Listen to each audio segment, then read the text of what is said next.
अब विधानसभा के अगले सत्र में पेश किया जाएगा, जहां बिल के कानून बनने के बाद जबरन धर्मांतरण को रोकने में मदद मिलेगी। इस बिल के मुताबिक जबरन धर्मांतरण करवाने पर 1 से 10 साल तक की सजा का प्रावधान है। साथ ही अगर कोई अपनी मर्जी से धर्म परिवर्तन करना चाहता है तो उसे 60 दिन पहले इसकी सूचना कलेक्टर को देनी होगी। आपको दिखाते हैं एक रिपोर्ट।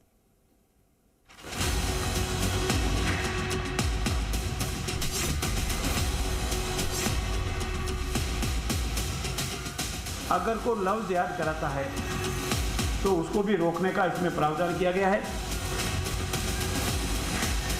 प्रलोभन देकर और उनकी अज्ञानता में उनको धर्म परिवर्तन करा दिया जाता था। ऐसा नहीं है कि पहले आप किसी धर्म में थे और अचानक फिर आप धर्म बदल लो। राजस्थान में धर्मांतरण गिरोह पर चलेगी तलवार।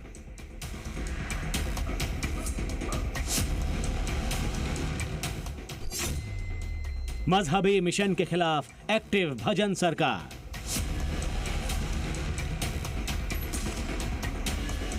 राजस्थान में अगर छल या बल से किसी का जबरन धर्मांतरण किया गया तो उसे सीधे सलाखों के पीछे भेज दिया जाएगा। और इसके पीछे वजह है वो धर्मांतरण विरोधी बिल जिसे सूबे की भजन लाल कैबिनेट ने मंजूरी दे दी है। इसे विधानसभा के अगले सत्र में पेश किया जाएगा और इस पर कानून बनने के बाद गलत नीयत से होने वाले धर्म परिवर्तन को रोका जा सकेगा। अब इसके बारे में पूरी डिटेल समझिए। इसका नाम the Rajasthan prohibition of unlawful conversion of religion bill 2024 रखा गया है। इस बिल में जबरन धर्मांतरण पर सजा का प्रावधान है। अगर कोई व्यक्ति या संस्था गलत नीयत से धर्म परिवर्तन कराता है तो उसे सजा होगी। जबरन धर्मांतरण करवाने पर 1 से 5 साल तक की सजा हो सकती है। अगर किसी नाबालिग का धर्मांतरण किया गया तो 3 से 10 साल तक सजा होगी। अगर विवाह के लिए धर्म परिवर्तन किया तो उसे अमान्य घोषित किया जा सकता है। वहीं अपनी मर्जी से धर्म परिवर्तन के लिए 60 दिन पहले कलेक्टर को सूचना देनी होगी।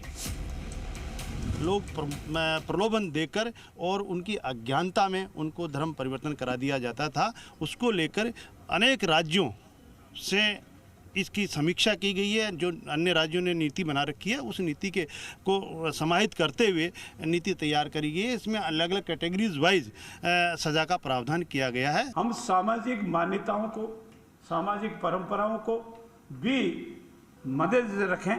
उसकी स्वतंत्रता का अधिकार को हम समाप्त नहीं कर सकते, उसका अधिकार है। लेकिन हमारी सामाजिक मान्यताओं को ध्यान में रखते हुए भी अगर को लफ्ज याद कराता है तो उसको भी रोकने का इसमें प्रावधान किया गया है। धर्मांतरण के खिलाफ राजस्थान की भजन लाल सरकार कितनी सख्त है ये इस बात से भी समझा जा सकता है कि इस बिल में अपराधी के लिए गैर जमानती प्रावधान भी जोड़े गए। देखिए, जबरन कोई भी न हो, किसी का भी धर्मांतरण न हो, ये निश्चित रूप से होना ही चाहिए, आवश्यक भी है। और इस तरह का कानून राजस्थान की सरकार लेकर के आ रही है, तो मैं उसका स्वागत। कुछ राज्यों में पहले से भी ऐसे कुछ कानून हैं। राजस्थान सरकार के कैबिनेट ने भी आज उस फैसले को मंजूर किया है। सुप्रीम कोर्ट भी हमारा अभी 2-3 दिन पहले कह चुका है, आपके ध्यान में ला रहा हूँ एक केस में, कि ऐसा नहीं है कि पहले आप किसी धर्म में थे और अचानक फिर आप धर्म बदल लो और फिर आप कहे तो फिर मैं तो वापिस मेरे पुणे धर्म में आ गई। ये कोई ऐसा नहीं होना चाहिए। दरअसल राजस्थान में पिछले कुछ दिनों में जबरन धर्मांतरण के कई मामले सामने आए हैं। इसीलिए भजन लाल सरकार ये बिल लाई है जिसके कानून बनने के बाद धर्म परिवर्तन पर लगाम लगाने में आसानी होगी। जयपुर से शशि मोहन शर्मा और रौनक व्यास के साथ ब्यूरो रिपोर्ट, जी मीडिया।